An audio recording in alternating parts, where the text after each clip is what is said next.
والهجرة الانتقال من بلد الشرك إلى بلد الإسلام. والهجرة فريضة على هذه الأمة من بلد الشرك إلى بلد الإسلام، وهي باقية إلى أن تقوم الساعة. والدليل قوله تعالى: إن الذين توفاهم الملائكة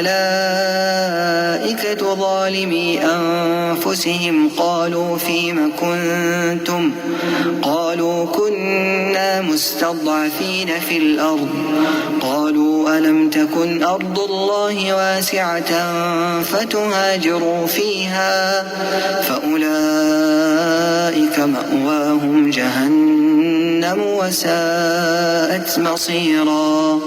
إلا المستضعفين من الرجال والنساء والولدان لا يستطيعون حيلة ولا يهتدون سبيلا، فأولئك عسى الله أن يعفو عنهم وكان الله عفوا غفورا.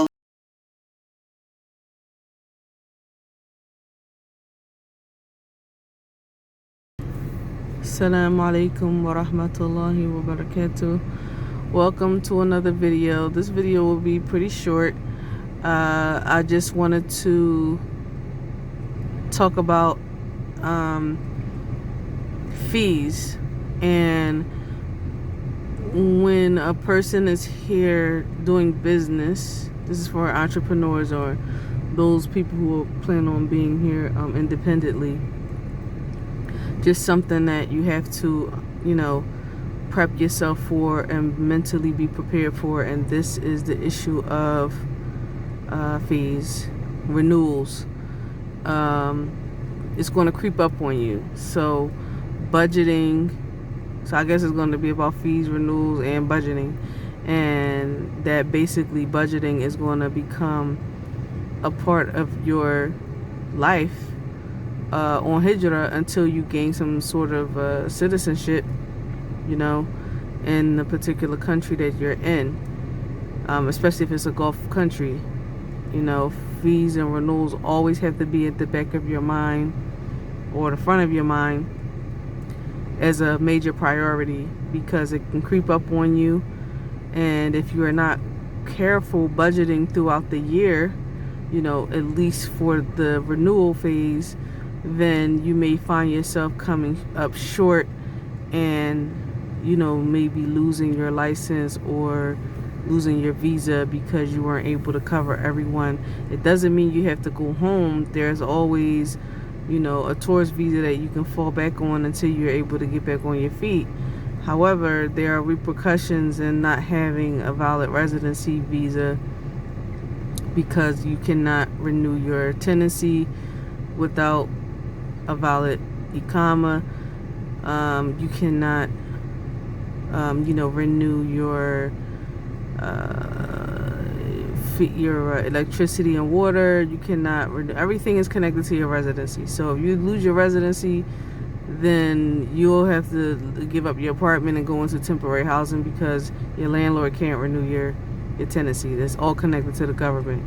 So it's mandatory to have a new residency visa, iqama, in order to even renew your contract with the government for Tennessee. So I want to share some advice that an Egyptian sister told me, one of my colleagues, when I was working in the international school in Saudi Arabia. And she told me, because we were in a situation where the school was sponsoring us, but they forgot about us briefly. And we had been in Saudi Arabia for about 2.5 months. We came in on temporary visa, and it was going to expire in 3 months if we didn't turn it into an iqama. So the school didn't take care of that for us, and we were running out of time. And one of my coworkers, we didn't even know. We were ignorant of the fact. We thought, I don't know what we thought actually, but we just thought the school was going to take care of it. However, they were neglectful. And one of the colleagues was asking me some questions about the visa, blah, blah, blah. So I was like, oh yeah, no, we're waiting on them to do the iqama. They were like, wait a minute, how long you been here? Listen, check the date when you came in the country, and check when you're going to, when it's going to expire. And if your visa isn't done by that time, you're going to have a 10,000 real fine if you go over that. And I'm like, what? Oh no. So the school, I don't know if they would have taken care of that or not, or would it have been on our neck. But from what the colleagues were saying, the Egyptian colleagues, they said that happened to them, and they had to pay the fine. They found out that they were in debt once they got to the airport trying to leave or something like that, and they owed 10,000 reals for overstaying. And I was like, oh no, so some of the other colleagues in the men's section, they helped my husband take care of that and go to immigration. That was terrible that the school was just that neglectful and left us out there like that. But alhamdulillah, everything got taken care of. We applied in time and transferred everything over in time. And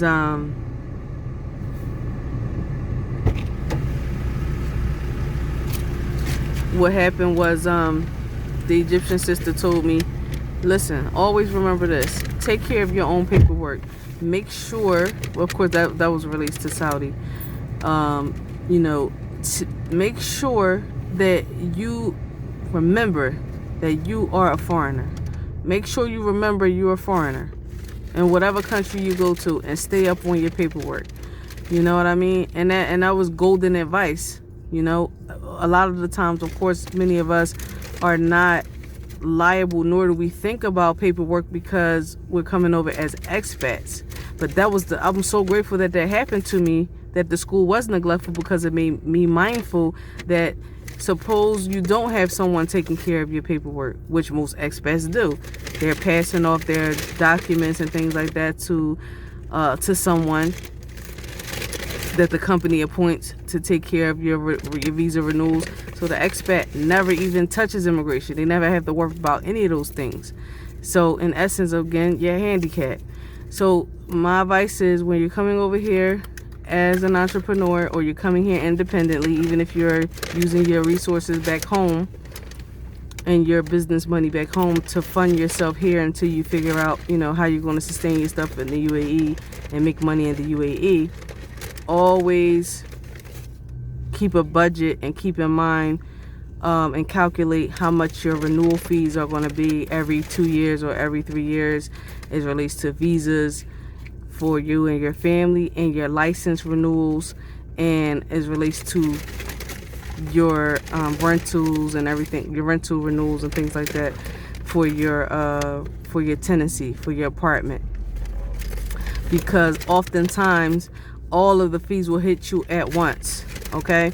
And there are some businessmen here who say, some months I don't have anything, or very, very little, because all of the fees hit me at once, from rent